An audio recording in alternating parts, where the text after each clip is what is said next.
नमस्कार. हवामान अंदाज आणि बातम्या या आपल्या यूट्यूब चॅनलमध्ये मी किरण वाघमोडे तुम्हा सर्वांचं स्वागत करतो.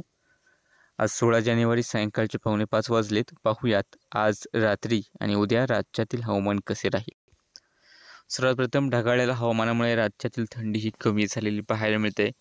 बऱ्याच ठिकाणी तापमान हे सरासरीच्या तुलनेत खूप जास्त वाढले. खास करून मध्य महाराष्ट्राचा भाग आहे. नाशिक, धुळे, नंदुरबार पासून इकडे अहिल्यानगर, पुणे, सातारा, कोल्हापूरपर्यंत या ठिकाणी काल ढगाळ वातावरण होतं. पुण्यात काही ठिकाणी हलक्या सरी किंवा हलक्या थेंबही पडले. नाशिकमध्ये सुद्धा काही ठिकाणी हलक्या थेंबांच्या नोंदी झालेल्या आहेत.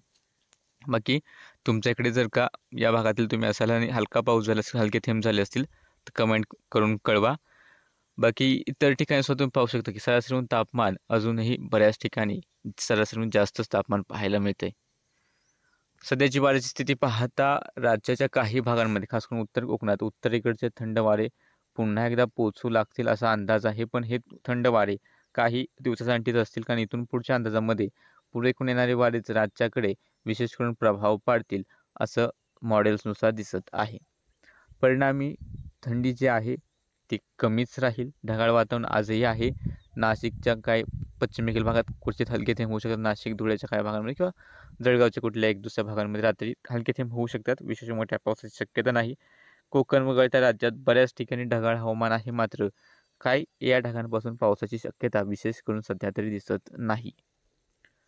आणि उद्याचा जर अंदाज घेतला तर उद्याही राज्यात हवामान कोरडे राहील. पावसाची काही एक शक्यता नाही. तापमान जी काही थंडी आहे ती किंचितशी वाढेल, पण अजूनही तापमान सरासरीच्या तुलनेत अधिकच राहील. आणि जी थंडी थोडीशी वाढेल ती उत्तरेकडील भागांमध्ये विशेष करून आपल्याला जाणवेल. उत्तरेकडील कोकण, उत्तरेकडील महाराष्ट्राच्या काही भागांमध्ये थंडी ही वाढण्याची शक्यता दिसते.